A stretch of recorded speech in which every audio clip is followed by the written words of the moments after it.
നമസ്കാരം. പ്രധാന വാർത്തകൾ. കാസർഗോഡ് ജില്ലയെ ഈ വർഷം അവസാനത്തോടെ ഭൂരഹിതരില്ലാത്ത ജില്ലയായി പ്രഖ്യാപിക്കുമെന്ന് റവന്യൂ മന്ത്രി.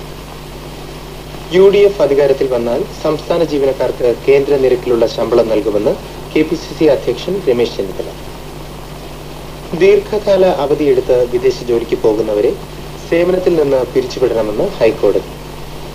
പെൻഷന് വേണ്ടി മാത്രമായി ഗവൺമെന്റ് ജോലി നിലനിർത്തുന്ന പ്രവണതയെ കോടതി വിമർശിച്ചു. ബുധനാഴ്ച തിരുവനന്തപുരത്ത് നിന്ന് ദമാമിലേക്ക് പുറപ്പെട്ട വിമാനം സാങ്കേതിക തകരാറ് കാരണം തിരിച്ചിറക്കേണ്ടി വന്ന സംഭവത്തെക്കുറിച്ച് വ്യോമയാന വകുപ്പ് അന്വേഷണം ആരംഭിച്ചു. ശ്രീ പത്മനാഭ സ്വാമി ക്ഷേത്രത്തിൽ നാളെ ആറാട്ട് നടക്കുന്നു. ആറാട്ട് ഘോഷയാത്ര പ്രമാണിച്ച് നാളെ തിരുവനന്തപുരം വിമാനത്താവളത്തിൽ നിന്നുള്ള വിമാന സർവീസുകളുടെ സമയത്തിൽ മാറ്റമുണ്ടാകും. തദ്ദേശ ഭരണ സ്ഥാപനങ്ങളിലേക്ക് തെരഞ്ഞെടുക്കപ്പെട്ട പുതിയ അംഗങ്ങളുടെ പരിശീലന പരിപാടിയുടെ സംസ്ഥാനതല ഉദ്ഘാടനം മുഖ്യമന്ത്രി VS അച്യുതാനന്ദൻ ഇന്ന് രാവിലെ 10:30 തിരുവനന്തപുരത്തെ ടാഗോർ സെന്റിനറി ഹാളിൽ നിർവഹിക്കും. പ്രമുഖ എഴുത്തുകാർ പങ്കെടുക്കുന്ന സാഹിത്യോത്സവം ഇന്നു മുതൽ 14 വരെ തിരുവനന്തപുരം കനകക്കുന്ന് കൊട്ടാരത്തിൽ നടക്കും.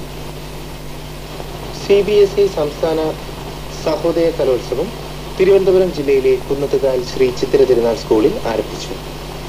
842 സ്കൂളുകളിൽ നിന്നുള്ള 3500 വിദ്യാർത്ഥികൾ 3 ദിവസത്തെ കലോത്സവത്തിൽ പങ്കെടുക്കുന്നു. പ്രധാന വാർത്തകൾ വീണ്ടും 10 മണിക്ക്.